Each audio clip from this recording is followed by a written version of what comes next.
Hello, welcome to this week's podcast. Today we're going to be looking at Bloom's Taxonomy and a little bit about the version that is the Bloom's digital taxonomy.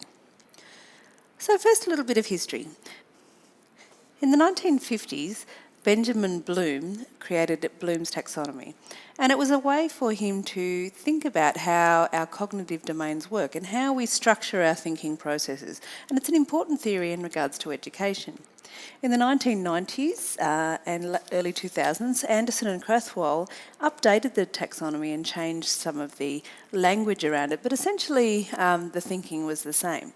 And in more recent years, Andrew Churches, who's from New Zealand, has included some digital aspects to Bloom's taxonomy, which is part of what we'll look at this week.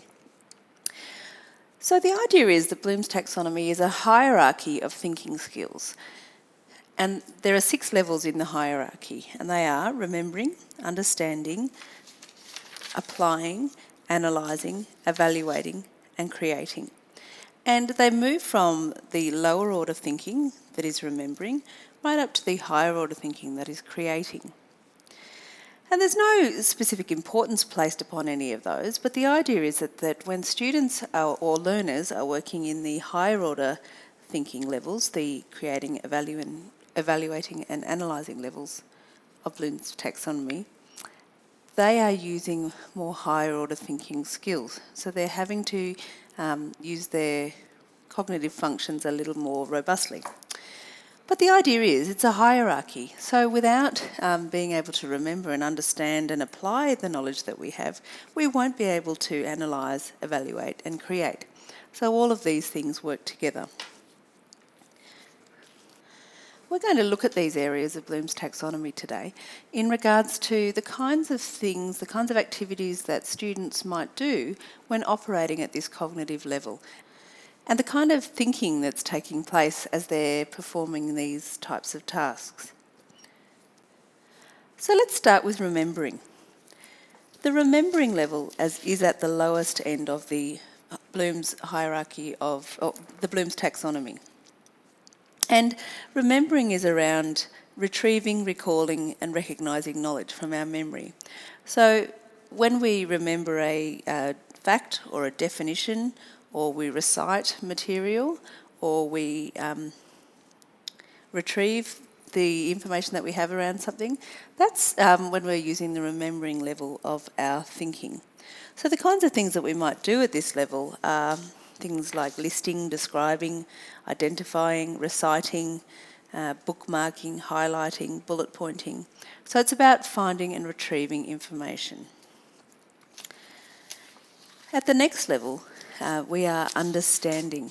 And the understanding level is around taking the knowledge that we have found and putting it into new words. So it's about summarising and paraphrasing the information that we've found. So when we retell a story in our own words, or interpret something for someone, or we do some advanced type of searching online, all of those things are showing an understanding of the information that we've been given. We also might do things like create mind maps, or organise our information into tables and things like that. At the next level, we are applying the information that we have. And when we're applying using our cognitive functions, we are carrying out or using some kind of procedure through implementing the knowledge that we've found. So we take the material that we've learned or the information that we've gathered, and we apply that to new situations or different situations. We present it to people. We conduct interviews using the knowledge that we have. We edit the work that we've done. We apply the information that we've found. So it means, taking some information about reading a map and using it in Google Maps or something similar like that. The next level is the analysing level. So this is starting to move into the higher order thinking, where it's taking a lot more of our functions to bring these bits of knowledge together.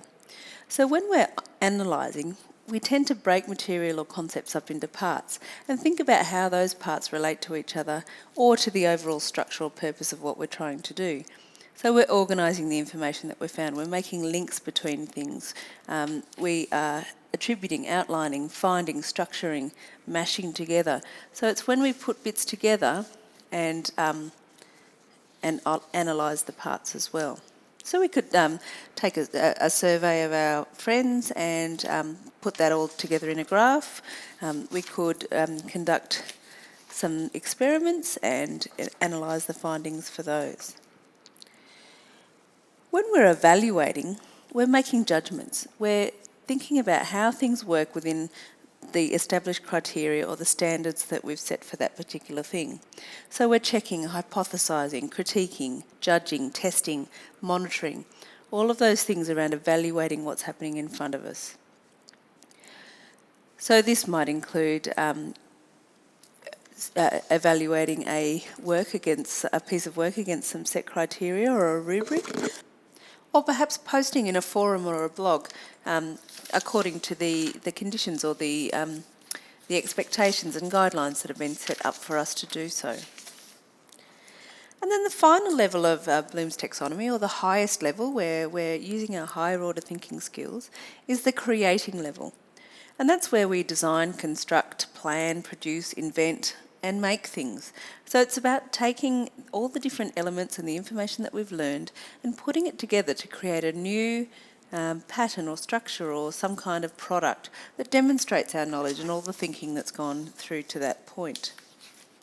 So that can be anything from creating a presentation of some kind to a movie, a song or a document, something that is a new product that brings all the different kinds of material together to create a product.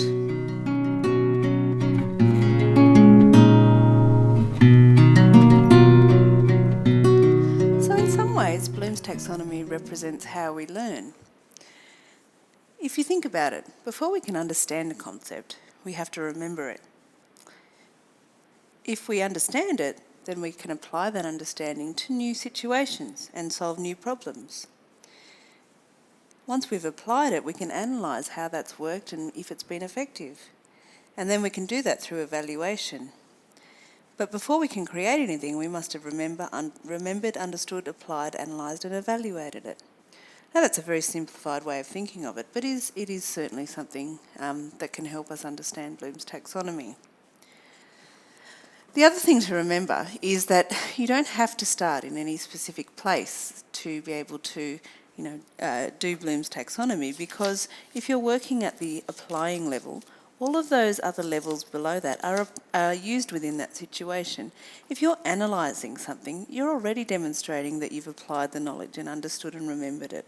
So you don't always have to start at the remembering level, but the remembering level is at the lower order of thinking. So if you're thinking about how to structure your activities, you can structure them from remembering in the lower order right up to the creating to take students through a specific process, and that will help you with your thinking as well.